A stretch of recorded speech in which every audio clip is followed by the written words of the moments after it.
Dan sudah di tingkat satu seluruh fraksi setuju kembali ke DPRD, termasuk PDIP yang kemudian walk out waktu sidang di DPR waktu itu. Sebelum itu justru PDIP itu paling semangat agar kembali pemilihan itu ke DPRD. Undang-undangnya disetujui, diajukan oleh Pak SBY, tetapi kemudian terjadi peristiwa politik lain. Ketika ini sudah disetujui di DPR, Pak Jokowi menang Pilpres, Pak Prabowo kalah, tapi Pak Prabowo menang di DPR. Ya. Lebih dari 2/3 DPR dikuasai oleh koalisinya Pak Prabowo. Waktu sementara itu orang mengatakan koalisi kebangsaan dan koalisi kerajaan, Pak ya? Ingat.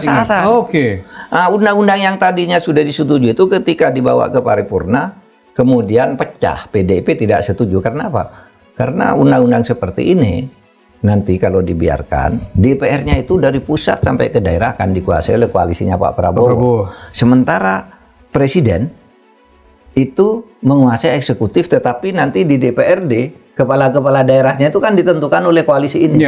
Sehingga dianggap ini bisa kacau. Itulah sebabnya lalu pada waktu itu PDIP walk out. Tidak setuju, meskipun tadinya setuju semua. Saya tahu tadinya setuju semua.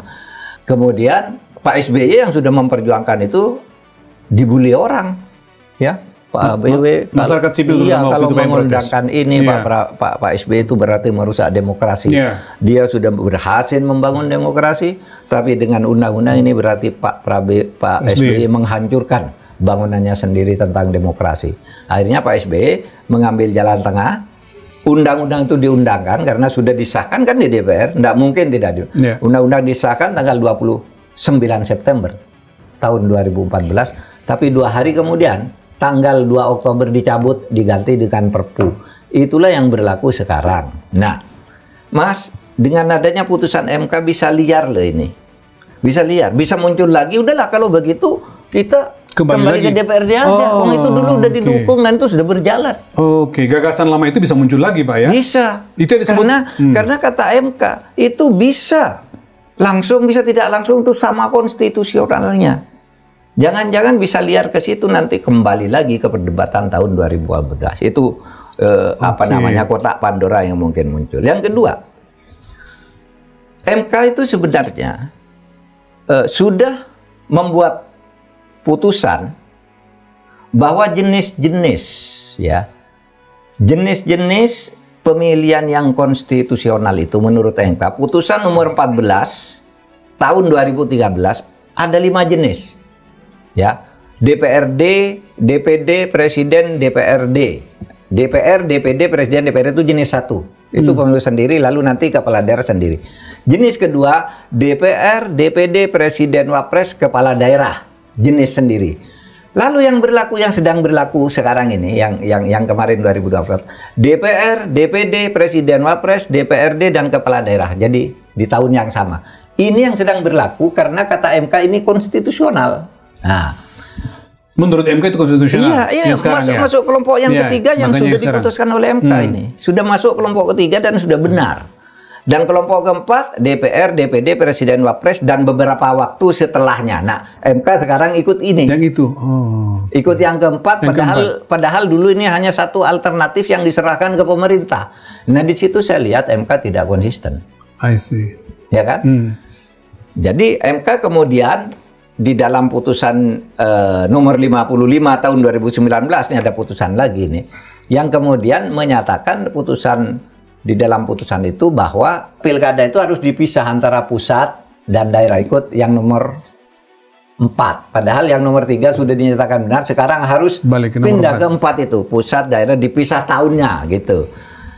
Nah, lalu sekarang dikuatkan lagi bahwa pemisahan tahun itu harus dilakukan tahun 2029 berdasar putusan terakhir yang minggu lalu, putusan nomor 135 ya, putusan nomor 135 tahun 2024.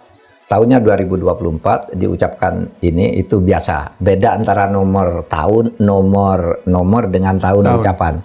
Karena mungkin perkaranya sudah diajukan tahun dulu, sekarang baru selesai, tapi nomornya tidak berubah di tahun 2024. Nah, jadi di sini MK masuk ke open legal policy, membuka kotak Pandora, Dan mungkin akan terjadi kegaduhan-kegaduhan politik yang tidak kita inginkan. Atau malah bisa menjadi hikmah. Biar gaduhnya ke situ, yang gaduh-gaduh lain-lain hilang. Mungkin begitu kan bisa. Pindah ke sini gaduhnya maksudnya gitu. Gaduhnya pindah ke sini. Tapi ini rame loh. Iya, iya. Sebagai orang yang pernah berada di dalam, di MK, pernah jadi ketua MK. Apa kira-kira Pak yang tercipta di dalam? Sehingga muncul seperti itu. Karena saya yakin orang-orang di MK yang hebat-hebat itu tahu akan terjadi kerumitan seperti ini. Lalu apa yang mendasari sikap itu keluar?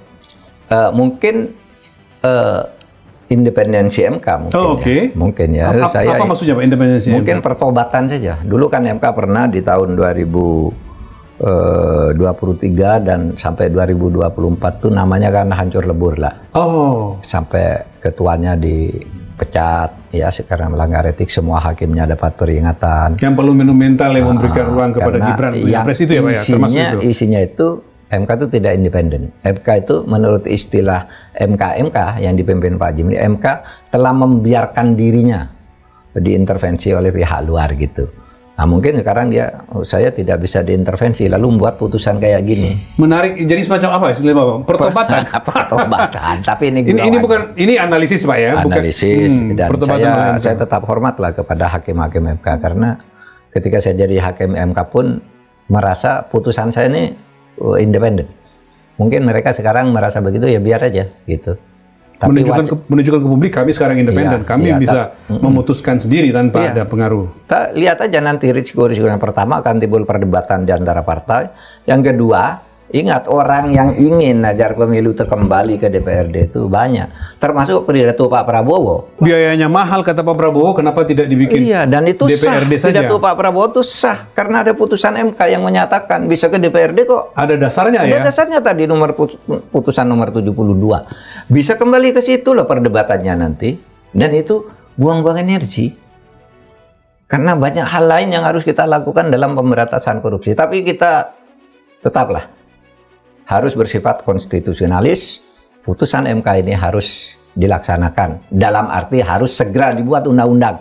Apapun ujung dari undang-undang itu, apa ujungnya ke yang semula putusan nomor 72 atau ke ujung lain, itu nanti perdebatannya di lapangan politik. Menjadi penting itu Pak, karena dua partai sudah mengatakan menolak Pak. PKS mengatakan tidak setuju.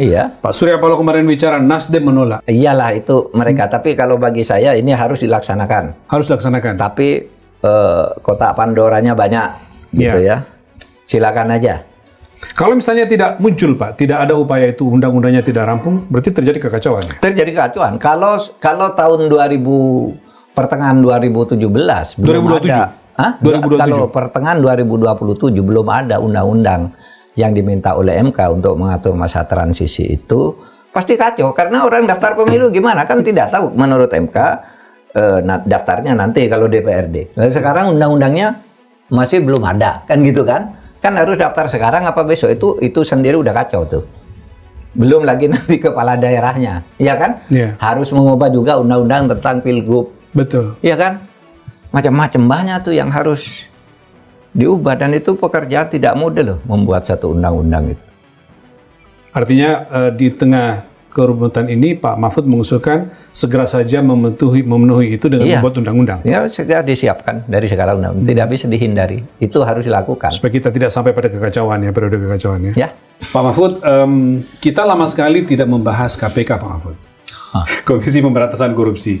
Selama ini kita banyak membahas kejaksaan, kadang-kadang polisi, ya Polri. Tapi nyaris kita nggak menyentuh KPK, lembaga anti rasuah ini yang dulu pernah sangat membanggakan, sangat dikagumi publik, tapi belakangan dicuekin Pak, dianggap tidak ada, bahkan dicibir dan segala macam. Tetapi belakangan ini KPK menangani kasus yang mulai disorot orang Pak.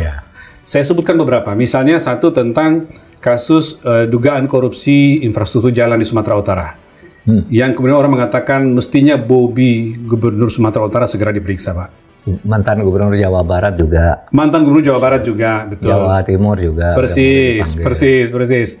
Lalu juga KPK sekarang juga tidak hanya ngejar korupsi Pak Mahfud, tapi rupanya pencucian uang juga, TPPU Pak. Ya. Kasusnya Pak Nur Hadi, mantan sekretaris, ya. mantan sekretaris MA baru saja keluar dari penjara Sukamiskin, dimasukin lagi Pak. Ditangkap lagi untuk TPPU. Kalau dulu korupsi, ini TPPU. Jadi saya pengen nanya ke Pak Mahfud dan kasus-kasus lain. Saya nanya tentang kasusnya Sumatera Utara.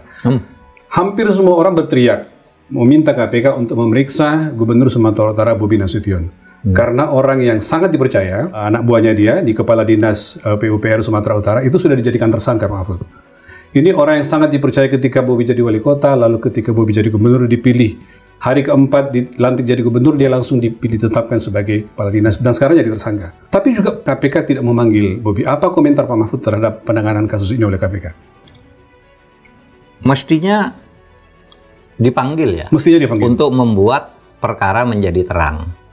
Kenapa mesti dipanggil? Pertama, dia terjadi di provinsi di mana Bobi Nasution menjadi gubernurnya. Sekurang-kurangnya dia menjadi penanggung jawab atas pelaksanaan seluruh pembangunan di daerah dan harus tahu jalannya pelaksanaan semua jenis proyek itu. Harus tahu.